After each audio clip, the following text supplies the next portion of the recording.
Imagine vivre dans un monde où la peste, la faim, la guerre et la trahison se cachent à chaque coin de rue. Et pourtant, il faut rester calme. En serais-tu capable? La scène, c'est Rome.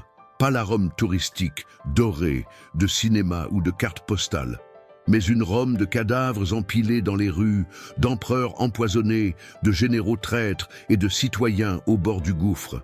Une Rome de sang, de fumée et de chute imminente. Et au centre de tout cela, il y a lui, Marc Aurèle. Un homme qui n'a pas demandé la couronne, mais qui a accepté le fardeau. Un empereur qui, entre deux batailles et deux crises, écrivait pour lui-même, comme pour ne pas perdre la raison, stylet à la main.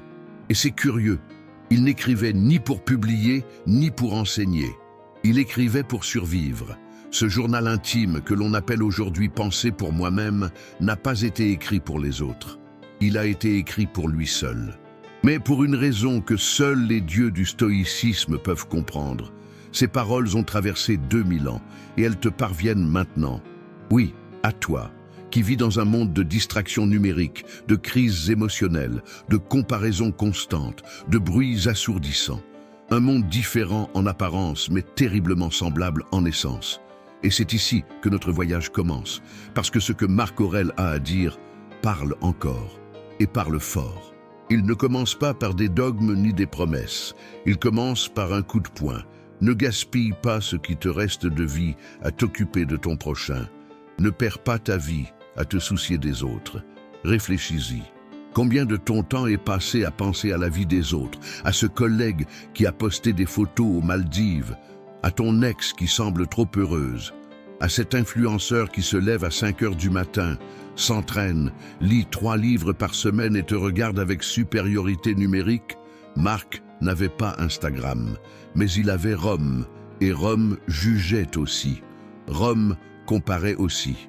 Et Marc a compris très tôt que vivre à travers le regard des autres, c'était le chemin le plus rapide pour perdre son âme.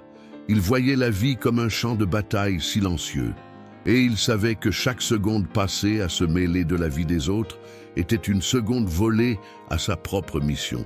Mais quelle est cette mission? C'est la question que beaucoup évitent, parce qu'ils savent qu'elle fait peur. Nous sommes collés à nos écrans, comme si la prochaine notification allait sauver notre journée, comme si la prochaine comparaison allait enfin nous motiver. Mais au fond, nous le savons, ce n'est que du bruit, ce n'est qu'une distraction, ce n'est qu'un anesthésiant. Marc appelait cela une trahison, pas une trahison envers l'Empire, une trahison envers soi-même. Chaque fois que tu te compares, que tu te distrais, que tu t'éloignes de ce pourquoi tu es né, tu trahis le souverain en toi, comme il disait. Cette étincelle divine qui te commande de l'intérieur. Ce souverain intérieur ne crie pas, il n'apparaît pas en story, mais il sait exactement ce que tu es venu accomplir. L'art que tu ne crées pas, les mots que tu n'écris pas, la compassion que tu retiens, le projet que tu repousses. Et là naît le premier micro-conflit de ta vie moderne. Comment entendre cette voix quand le monde entier hurle pour capter ton attention? Le conseil est radical et plus actuel que jamais. Supprime les réseaux sociaux, tous, aujourd'hui, pas comme une punition, mais comme un acte de sauvetage, un geste symbolique de souveraineté personnelle, une rébellion silencieuse contre l'algorithme, une fidélité à l'empereur en toi, pendant 1 semaine seulement. 7 jours. Coupe-toi du monde qui prétend tout te montrer, mais t'éloigne de toi-même et observe ce qui se passe.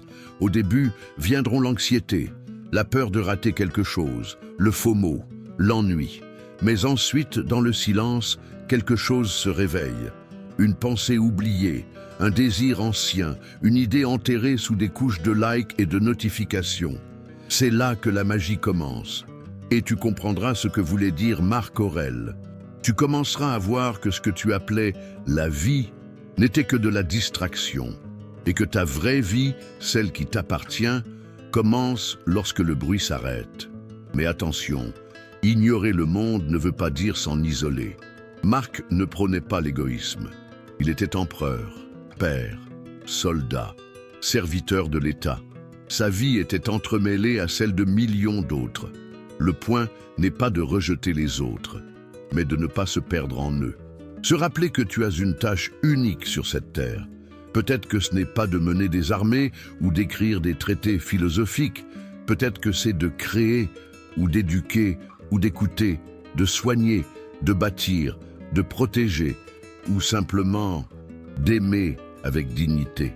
Peu importe. Ce qui importe, c'est que tant que tu es obsédé par ce que fait l'autre, tu ne fais pas ce que tu es censé faire.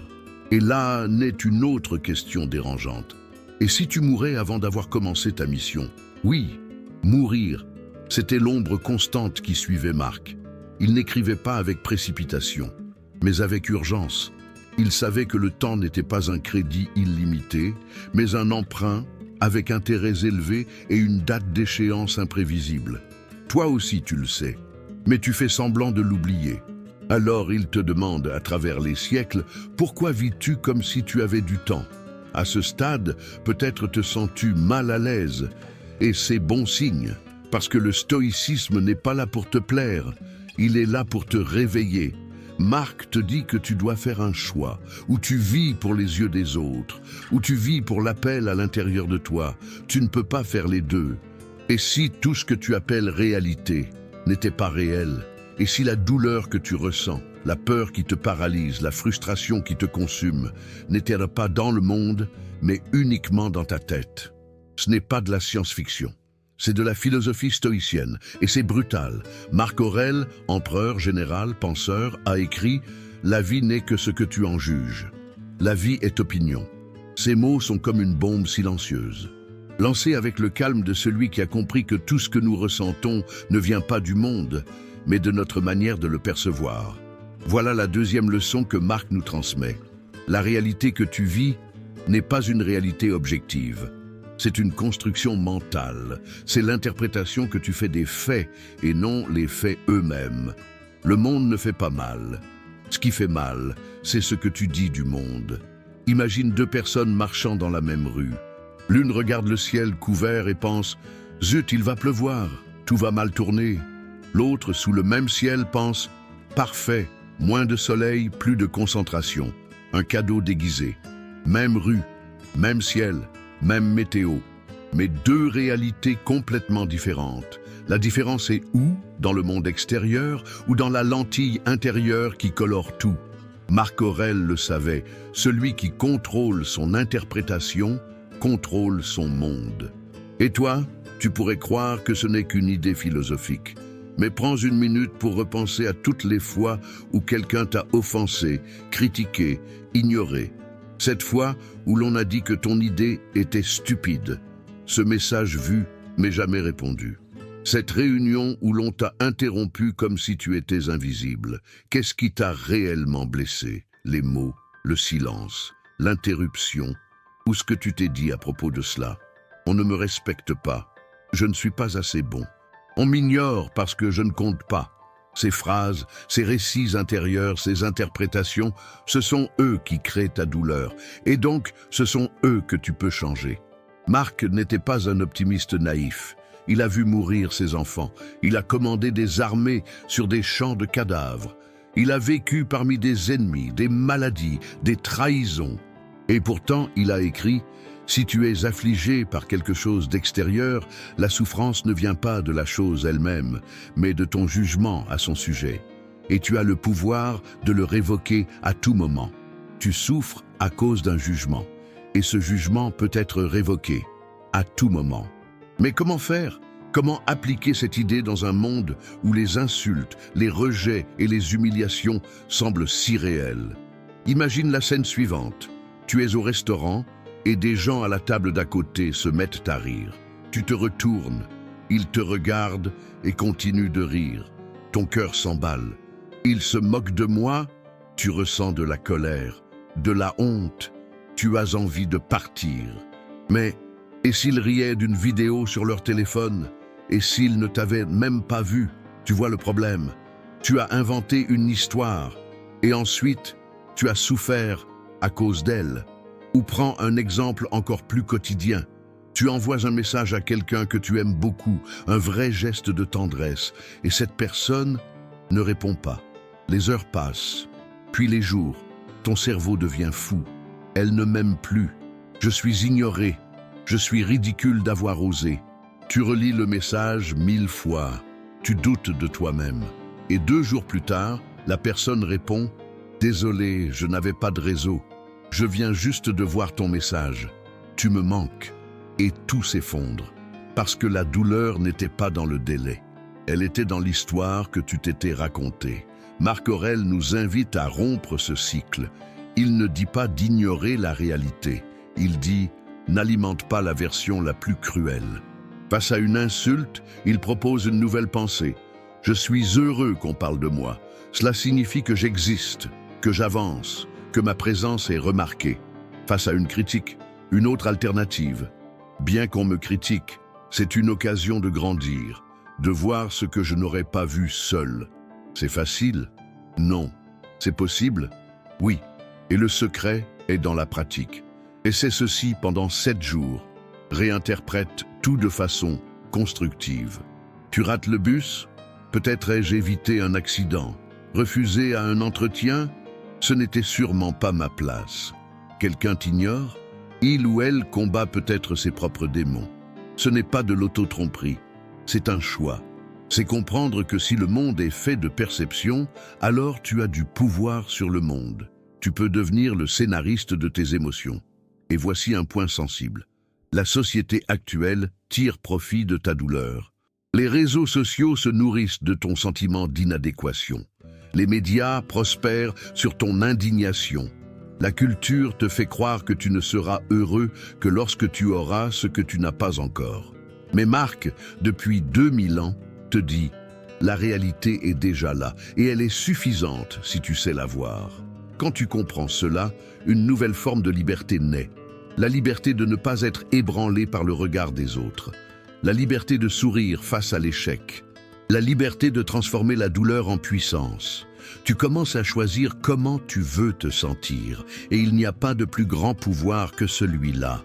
Bien sûr, il y aura des jours difficiles, des jours où tout semblera une mauvaise blague. Mais ces jours-là, souviens-toi, la douleur ne vient pas des faits, elle vient de la lentille. Change la lentille et tu changes la douleur. Cette leçon de Marc Aurèle n'est pas juste une belle pensée, c'est un vrai défi. Une invitation à la maturité émotionnelle, une rupture avec le rôle de victime, et cela fait peur. Parce que si tu crois que tout est hors de ton contrôle, alors tu es exempté de toute responsabilité. Mais si tu comprends que la réalité est une opinion, alors c'est toi qui l'écris. Et peut-être est-ce cela qui te fait le plus peur, le pouvoir que tu as et que tu as passé ta vie à donner aux autres. Mais maintenant, tu sais, et tu ne peux plus faire semblant. Alors, si ce message t'a touché, s'il t'a fait repenser ta manière de voir le monde, accepte ce défi stoïcien. Pendant 7 jours, réinterprète tout ce qui t'arrive de manière positive. Pas parce que le monde est parfait, mais parce que ton esprit peut trouver de la force dans l'imperfection.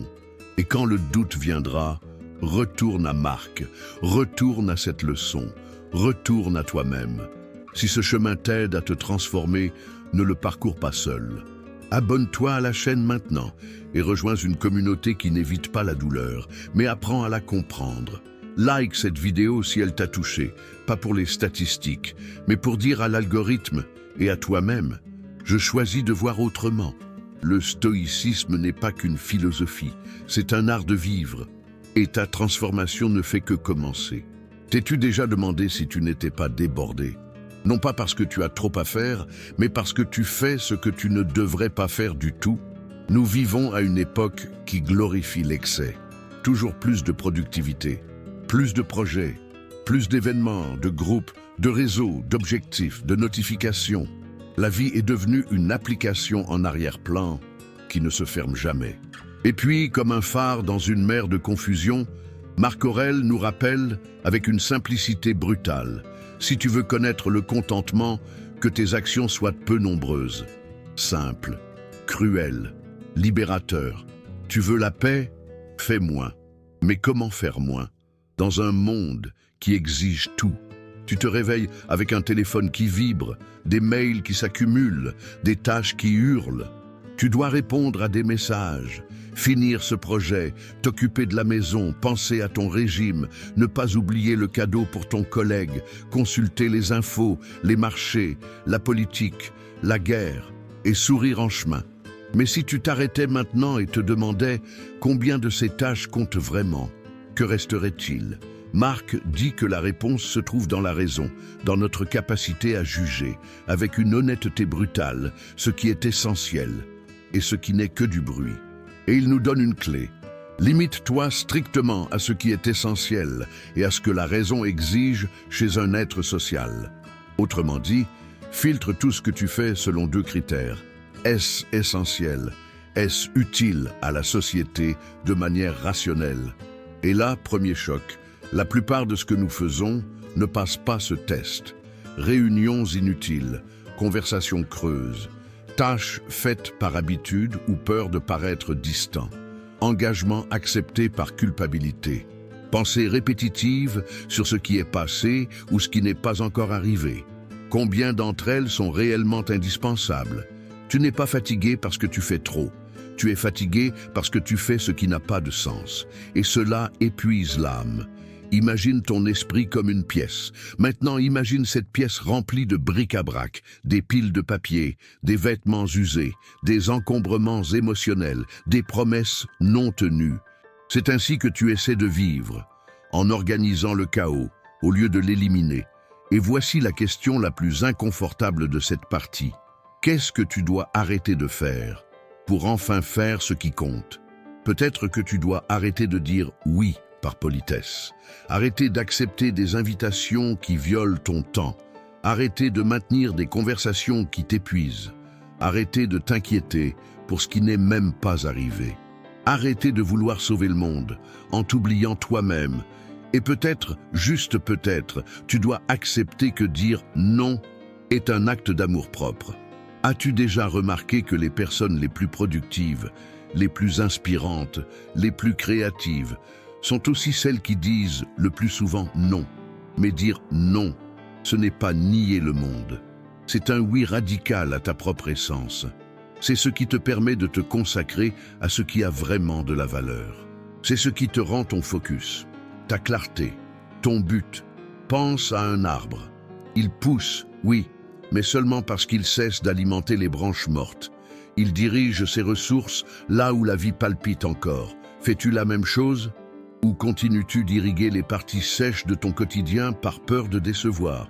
La plupart des gens passent leur vie occupés, mais jamais orientés. Ils confondent agitation avec but. Ils confondent mouvement avec progrès. Et après des années, ils réalisent, ils ont beaucoup couru, sans jamais avancer. Marc propose un chemin inverse.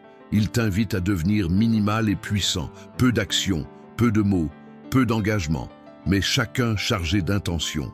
Imagine, tu parles moins et chaque mot a du poids. Tu agis moins et chaque acte a une direction. Tu t'impliques moins et chaque lien est sincère. Mais comment appliquer ça au quotidien? Commence par une pratique simple et stoïcienne, la question du superflu. Avant chaque action, demande-toi, est-ce superflu? Et sois impitoyable dans ta réponse. Tu seras surpris de ce que tu découvriras. Tu vas à un événement social? Demande-toi, cela me nourrit ou entretient juste une image? Tu acceptes un nouveau projet? Demande-toi, cela contribue à ce que je considère comme essentiel? Tu t'apprêtes à donner ton avis? Demande-toi, cela améliore-t-il le silence? Ces questions sont des portails. Les franchir, c'est choisir la liberté. Et ne te trompe pas, faire moins demande plus de courage que tout faire. Cela exige de la présence, de la discipline et l'acceptation que tu n'as rien à prouver à personne. Tu dois juste vivre en cohérence interne. Au fond, cet enseignement ne parle pas de productivité, il parle d'identité. Qui es-tu quand tu enlèves ce que tu n'es pas? Cette question ne trouve pas de réponse dans la précipitation, mais le simple fait de la poser te rapproche déjà de la vérité. Et il y a un détail que presque personne ne voit. Plus tu fais de choses, plus tu fuis. Tu fuis de te regarder, tu fuis le vide. Tu fuis la vérité que le silence révèle. Et Marc le savait, l'homme vraiment fort ne fuit pas le vide, il y entre. Et à partir de là, il crée. Ce qui t'empêche de créer n'est peut-être pas un manque de temps. C'est peut-être la peur du silence qui viendra quand tu t'arrêteras. Mais c'est dans ce silence que la vie commence à te montrer pourquoi tu es ici. Alors aujourd'hui, je te propose un défi stoïcien et concret. Prends une feuille de papier. Écris tout ce que tu fais dans ta journée. À côté de chaque élément écrit, essentiel ou superflu. À la fin, supprime un superflu par jour. Peu importe lequel, supprime-le et observe ce qui se passe. Tu verras, peut-être pour la première fois, ce qui compte vraiment, émerger au milieu du désordre. Et si cet exercice te semble petit, souviens-toi, l'histoire de l'Empire romain s'est construite à travers des décisions simples, répétées encore et encore. Et ta vie aussi. Et si je te disais qu'aujourd'hui pourrait être ton dernier jour en vie, et que cela, loin d'être une tragédie, pourrait être ta plus grande libération, ne ferme pas, ne fuis pas, n'ouvre pas un autre onglet, parce que cette phrase pourrait bien être celle qui retourne la clé de ton existence. Tu es en train de mourir, là, maintenant, pendant que tu lis ces mots, pendant que tu respires, que tu penses, que tu remets à plus tard. La mort n'est pas une hypothèse. C'est le seul fait garanti dans le scénario de ta vie. C'est pourquoi Marc Aurèle, un empereur entouré de guerres, de maladies et de trahisons, a écrit avec un calme terrifiant « Considère que tu es mort aujourd'hui et que l'histoire de ta vie est terminée. À partir de maintenant, regarde tout le temps supplémentaire comme un surplus inattendu. » Cette idée est un séisme intérieur. Elle détruit les illusions et fait surgir la vérité. Parce que la majorité d'entre nous vit comme si demain était un droit, comme si le temps venait avec une garantie prolongée. Mais Marc nous rappelle, ce n'est pas le cas. Réfléchis un instant. Combien de fois t'es-tu levé en vitesse? As-tu couru au travail? Accompli des tâches en pilote automatique? Consulté ton téléphone 200 fois? Ri à des mèmes? Répondu à des emails? Puis rentré chez toi vidé? Et tu es allé te coucher avec la sensation de ne rien avoir vécu? Et si ça avait été ton dernier jour, la vérité, c'est que nous agissons comme des immortels. Nous faisons des plans comme si nous étions éternels. Nous retenons nos mots, nos étreintes, nos rêves, comme s'il y avait toujours une prochaine fois. Mais, et s'il n'y en avait pas? As-tu déjà rencontré quelqu'un qui n'a compris ce qui comptait vraiment qu'après avoir reçu un diagnostic? Quelqu'un à qui l'on a dit « il te reste 6 mois à vivre » et qui a tout laissé tomber sauf l'essentiel pour commencer à vivre comme un missile lancé vers ce qui compte. Pourquoi attendons-nous la fin pour commencer à vivre vraiment? Marc ne voulait pas que tu attendes. Il voulait que tu vives maintenant, comme si tu étais mort hier et que tu avais été béni d'une seconde chance. Cette idée change tout. Elle change ta relation au temps.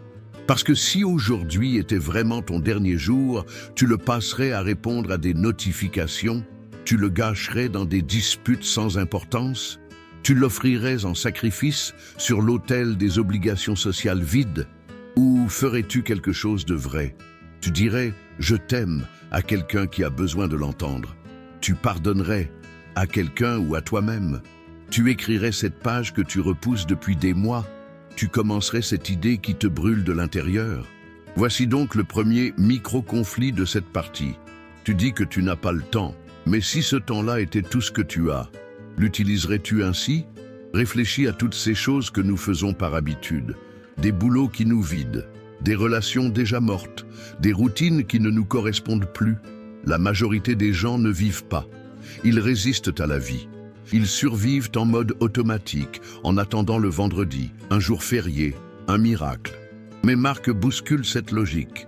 Tu pourrais quitter la vie tout de suite, que cela détermine ce que tu fais, dis et penses. Oui, tu pourrais mourir maintenant. Et cela devrait déterminer tout. Chaque décision, chaque mot, chaque pensée.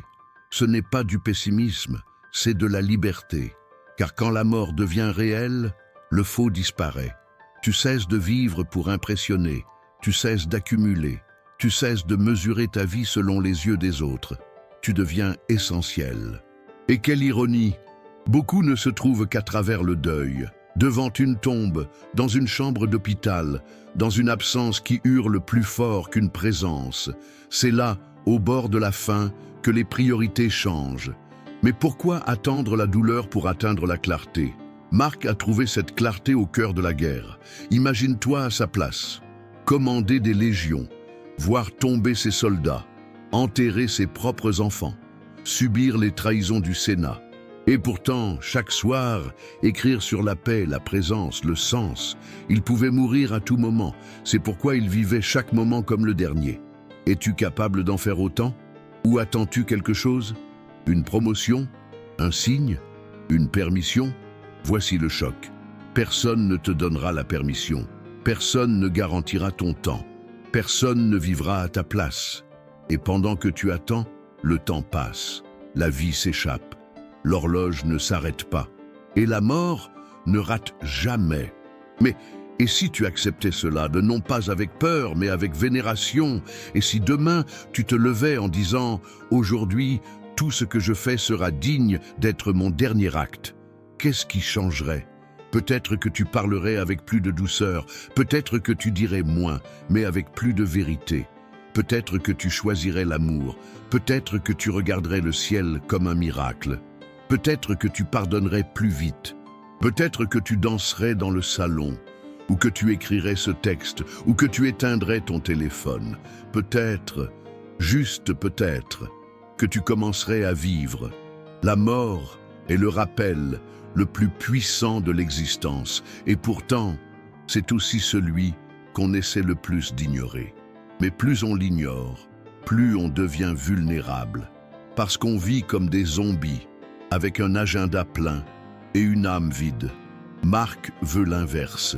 Il veut que tu vives avec conscience, avec urgence, avec présence. Pas pour accumuler des expériences, mais pour vivre avec intégrité, avec intensité. T'es-tu déjà demandé ce que tu dirais aux personnes que tu aimes s'il ne te restait que 12 heures à vivre? Que confesserais-tu? Qu'abandonnerais-tu? Que ferais-tu? Et que ne répéterais-tu jamais?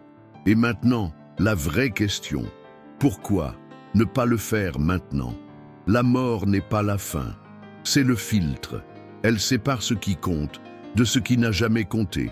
Utilise ce filtre chaque jour. Avant un rendez-vous, demande-toi, si aujourd'hui était mon dernier jour, dirais-je oui à ça? Avant une dispute, est-ce que cela vaut vraiment mon temps? Avant de juger, d'accumuler, de dire oui, de repousser, souviens-toi, le temps est limité, mais l'impact que tu laisses ne l'est pas. Marc ne demandait pas l'immortalité, il demandait la présence. Et voilà ta chance de répondre au même appel. Alors, si cette vidéo t'a réveillé d'un engourdissement, t'a apporté un inconfort ou du courage, transforme cette sensation en action. Fais quelque chose aujourd'hui comme si c'était ta dernière opportunité. Parce que peut-être, c'en est une. As-tu déjà traversé quelque chose dont tu ne comprends même pas comment tu as survécu? T'es-tu déjà retrouvé au bord de l'effondrement? Et pourtant, tu as continué. Alors peut-être que Marc Aurèle avait raison. La force que tu cherches est déjà en toi. Nous vivons à une époque où la fragilité est cultivée comme une vertu. Être vulnérable est devenu synonyme d'être humain. Et cela a sa valeur, mais aussi ses limites. Car il existe un moment où la fragilité cesse d'être écoute pour devenir prison, où la douleur devient identité, où la souffrance devient bannière. Et Marc Aurèle, fort de ses cicatrices, nous rappelle « Quelle chance j'ai que cela ne m'ait laissé aucune amertume, inébranlable face au présent et sans crainte de l'avenir. » Pense à ça. Un empereur qui a enterré ses propres enfants, qui a affronté des pestes, des guerres, des trahisons, et qui pourtant se disait chanceux, pas parce qu'il n'avait pas souffert, mais parce qu'il avait traversé tout cela sans perdre son âme. C'est ça, la vraie force. Ce n'est pas celle qui crie, ni celle qui domine. C'est celle qui reste debout quand tout essaie de te briser, et elle est en toi, même si tu ne la vois pas encore. Peut-être as-tu grandi en entendant que tu n'étais pas capable. Peut-être as-tu été façonné Dieu par les rejets, les abandons, les silences. Peut-être que la vie t'a appris à ne pas essayer, ne pas faire confiance, ne pas rêver trop grand. Mais la vérité, c'est que tu as déjà survécu à des choses que d'autres n'auraient pas supportées. Oui, toi. Tu te souviens de cette fois où ton cœur a été brisé, de cette trahison à laquelle tu ne t'attendais pas, de cette nouvelle qui t'a coupé le souffle, de cette peur qui t'a paralysé? Et pourtant, tu es là, maintenant. Et cela veut tout dire. Voici un fait réel. Des études menées à l'université de Buffalo, États-Unis, sous la direction de la psychologue Camille Wortmann, ont montré que les personnes ayant traversé des traumatismes modérés développent plus de résilience émotionnelle que celles qui n'ont jamais connu de grandes épreuves. Oui, la souffrance peut te rendre plus fort, à condition de ne pas t'y accrocher comme à une identité, à condition de ne pas faire de la douleur ta maison. Pause, respire. Souviens-toi de ton chemin. Première partie. Arrête de vivre à travers le regard des autres. Deuxième partie, ta réalité est une opinion. Troisième partie, fais moins. Élimine le bruit. Quatrième partie, la mort est l'urgence. Le temps, c'est maintenant. Et maintenant, dans cette cinquième partie, tu es plus fort que tu ne le crois, mais tu vas devoir te le rappeler chaque jour. La douleur arrive. Quelqu'un te blesse. La vie te refuse quelque chose. Un projet échoue. Quelqu'un que tu aimes s'en va. Que fais-tu? Tu peux céder, te replier, devenir une victime du monde, ou tu peux te souvenir des mots de Marc Aurèle. Ce qui touche la surface ne touche pas l'intérieur, sauf si tu le permets. Alors la question est, qu'est-ce que tu laisses te briser? Imagine un soldat romain. Il n'a pas choisi la guerre, mais il y est, et même blessé, sale, épuisé. Il continue, pas par orgueil, mais parce qu'il a compris que continuer est la seule option. Maintenant, remplace soldat par toi-même et guerre par ta vie. Tes problèmes sont l'arène, tes décisions sont ton épée et ta résilience est ton bouclier. Tu n'as pas choisi toutes les batailles que tu as affrontées, mais tu peux choisir comment tu en ressors. Marc utilise une image puissante. Imagine-toi vêtu d'une armure dorée. Les gens te lancent des flèches, critiques, trahison, insultes, mais elles ne te transpercent pas. Elles rebondissent, elles tombent. Tu es un colosse. Et ces attaques ne sont que des flèches lancées par des fourmis. Ce n'est pas un exercice d'ego, c'est un exercice de perspective, parce que très souvent, ce qui semble énorme n'est que du bruit amplifié par ton esprit. Voici un chiffre étonnant.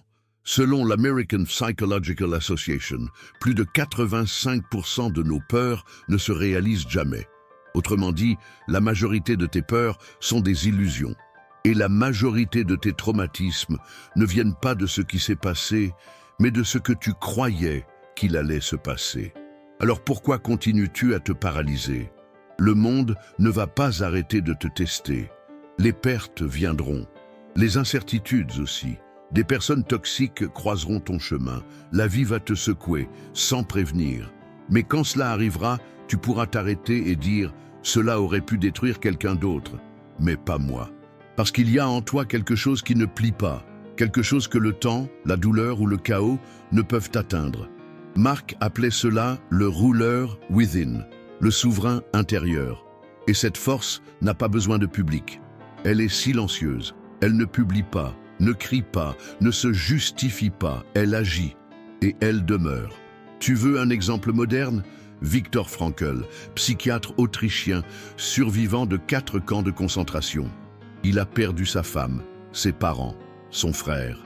Il a vu des horreurs qu'aucune fiction n'oserait écrire. Et pourtant, il a écrit « On peut tout enlever à un homme, sauf une chose, la dernière des libertés humaines, choisir son attitude face à n'importe quelle circonstance. » Frankl, comme Marc Aurèle, avait compris « Peu importe ce qu'on te fait, ce qui compte, c'est ce que tu fais de ce qu'on t'a fait. » Inspire profondément. Retourne un instant dans ton enfance. Qui étais-tu? À quoi rêvais-tu? En quoi croyais-tu? T'es-tu perdu en chemin? Ou as-tu juste oublié? La force dont tu as besoin n'est pas devant toi. Elle est derrière, dans la mémoire de tout ce que tu as déjà surmonté. Tu as déjà été fort eu. Tu peux l'être à nouveau, mais cela demande de la pratique. À chaque douleur, tu as 2 choix, réagir comme toujours, ou réagir comme quelqu'un qui construit quelque chose de nouveau. Et cette différence-là, c'est ce qui te définit. Marc n'était pas un surhomme. Il ressentait la peur, la colère, le deuil. Mais entre l'impulsion et la réponse, il mettait de la conscience. Et cette conscience, c'est son arme secrète. Tu veux être fort, Commence maintenant. Quand quelqu'un te blesse, demande-toi « Qu'est-ce que cela m'apprend ?» Quand quelque chose échoue, demande-toi « Comment puis-je en sortir grandi ?» Quand le monde semble s'écrouler, dis-toi « Je ne bouge pas ». C'est une force que personne ne peut t'enlever. Et si tout te semble trop lourd, si la peur te domine, si le découragement te murmure que tu es faible, souviens-toi, tu as déjà vaincu des jours qui semblaient invincibles. Tu as déjà retenu des larmes que personne n'a vues.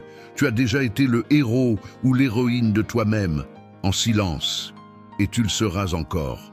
Et si la vraie cause de ton angoisse n'était ni le manque de temps, ni d'argent, ni d'amour, mais le fait que tu essaies de vivre une vie qui n'est pas la tienne, arrête-toi. Relis cette question. Elle n'est pas poétique. Elle est chirurgicale. Elle ne cherche pas à être jolie. Elle veut t'ouvrir une blessure, parce que peut-être que le poids que tu ressens chaque jour ne vient pas d'un excès de tâches, mais d'un manque de sens. Peut-être que le vide qui te dévore n'est pas une dépression, mais une négligence existentielle. Tu te lèves, tu travailles, tu interagis, tu paies des factures, tu survis. Mais une question résonne au fond de ton esprit comme un bourdonnement insupportable. C'était juste ça. Marc Aurèle aussi a entendu ce bourdonnement, même en tant qu'empereur de Rome, l'homme le plus puissant de son époque. Il se sentait responsable de quelque chose de bien plus grand que l'Empire. Il ne gouvernait pas seulement des légions, des provinces, des monnaies ou des lois, il se gouvernait lui-même. Et ce faisant, il a découvert quelque chose que peu d'hommes, à n'importe quelle époque, osent admettre. Le vrai plaisir d'un homme, c'est de faire ce pour quoi il a été créé, simple, brutal, libérateur. Et maintenant vient la question qui hante toute vie gaspillée. Sais-tu pourquoi tu es fait? Ou pire, essaies-tu au moins de le découvrir? Parce que si tu ne le fais pas, le monde le fera pour toi. Et souvent, il se trompera lourdement. Tu seras façonné par la pression de la famille, de la culture, de l'école, de l'algorithme. Tu suivras un chemin sûr, prévisible, approuvé. Mais ton corps entier criera que quelque chose cloche. Tu connaîtras le succès et tu te sentiras en échec. Tu auras la stabilité et tu t'ennuieras à mourir. Tu recevras des éloges et tu te sentiras invisible. C'est le prix de ne pas suivre sa vocation. Et avant que tu ne penses que la vocation est un privilège réservé aux artistes et aux penseurs, écoute bien ceci. Chaque vie possède un don. Chaque don est une responsabilité. Et chaque responsabilité est un appel à servir. Tu peux être celui qui enseigne, écoute, écrit, soigne, construit, inspire, questionne, accueille, organise, rêve. Le monde n'a pas besoin de copies. Il a besoin de ta version la plus authentique. Imagine si Beethoven avait laissé ses mains dans le silence, parce que personne ne s'intéressait à la musique classique. Imagine si Martin Luther King avait gardé le silence, parce qu'il y avait déjà trop de politiciens qui parlaient de justice. Imagine si Léonard de Vinci avait caché ses idées par peur du ridicule. Imagine si toi, tu continues à cacher ton don par peur du regard des autres. Maintenant, demande-toi, combien de révolutions meurent chaque jour à l'intérieur de personnes comme toi? Marc Aurèle ne parle pas de talent, il parle de mission. Et une mission n'est pas ce que tu trouves sympa, c'est ce que tu ne peux pas ignorer. Qu'est-ce que tu ferais même sans applaudissements, même sans rémunération immédiate, même si personne ne le savait? Qu'aimais-tu faire, enfant, avant de savoir ce qui était bien ou attendu? Retourne à cet endroit. Là se trouve la clé de ton appel. La tragédie de la vie moderne, c'est qu'elle a transformé le don en passe-temps et la routine en prison. Tu vois des écrivains brillants piégés dans des tableurs Excel. Tu vois des enseignants travailler dans des centres d'appel. Tu vois des musiciens étouffés dans des bureaux. Tu vois des gens talentueux s'enliser dans le correct et mourir en silence. Mais Marc est clair, vivre contre sa nature est le chemin le plus rapide vers le malheur.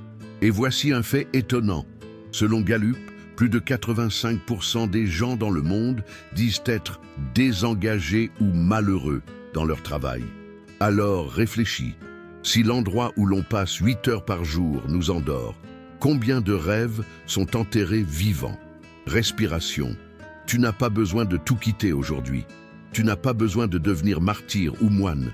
Mais tu dois bouger, commencer. Même pendant la pause déjeuner, le soir, le week-end.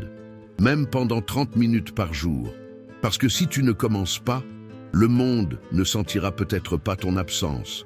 Mais ton âme, elle, le sentira. Marc propose un exercice aussi brutal que pratique. Pose-toi cette question chaque jour. Qu'est-ce que je peux faire aujourd'hui qui soit aligné avec ma vraie nature? Peut-être écrire une page, appeler quelqu'un et l'écouter sans juger, terminer un projet personnel oublié, étudier quelque chose qui te fait briller les yeux, offrir ton don pour aider quelqu'un. Fais-le. N'attends pas les conditions parfaites. Le monde parfait n'existe pas. Mais ton don existe, et il attend d'être libéré. Tu es peut-être en train de penser « mais je n'ai pas de grand talent, je ne suis pas extraordinaire ». Mensonge. C'est ce que la peur veut que tu crois. C'est ce que des années de médiocrité t'ont enseigné. Mais ce n'est pas la vérité. La puissance d'une mission ne réside pas dans sa taille, mais dans ta dévotion totale. Tu peux changer le monde en lavant la vaisselle avec conscience, prenant soin de quelqu'un avec compassion, écrivant un texte qui touche un seul lecteur, jouant une musique qui aide quelqu'un à respirer.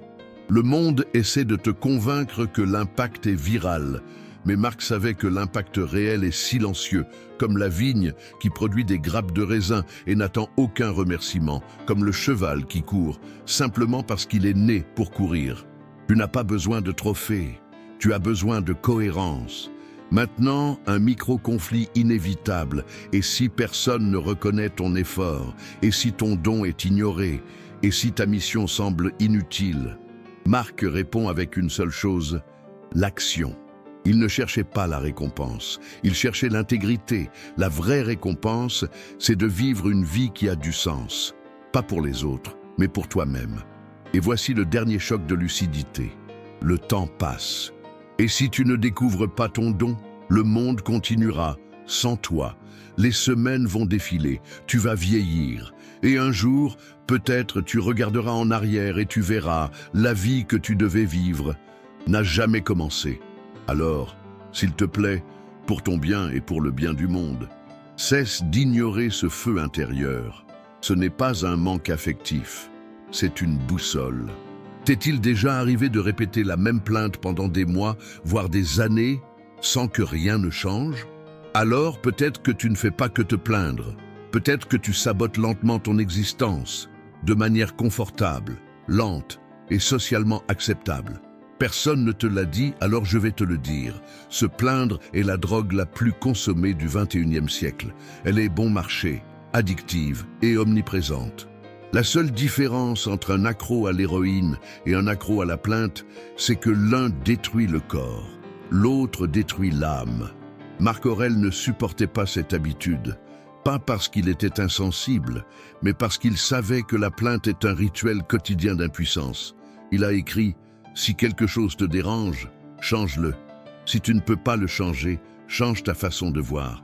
Et si tu ne peux même pas faire cela, alors tais-toi. Cela suffit. » Dur? Oui. Mais quand la vérité a-t-elle été douce? La vérité, c'est qu'on ne change jamais sa vie tant qu'on a encore le luxe de se plaindre. Parce que la plainte, même si elle ressemble à un exutoire, est en réalité une armure contre l'action. Elle te place dans le rôle de la victime, et la victime n'a rien à faire. Elle attend, accuse, souffre et se justifie. Mais voilà le choc. Rien ne change quand tu te plains. Tout change quand tu agis. Fais une pause. Regarde ta vie, les derniers mois, la dernière année. Combien de situations se sont répétées parce que tu as préféré te plaindre au lieu d'agir? Combien de fois as-tu dit « J'en ai marre, je ne supporte plus ça, c'est injuste, pourquoi toujours moi ?»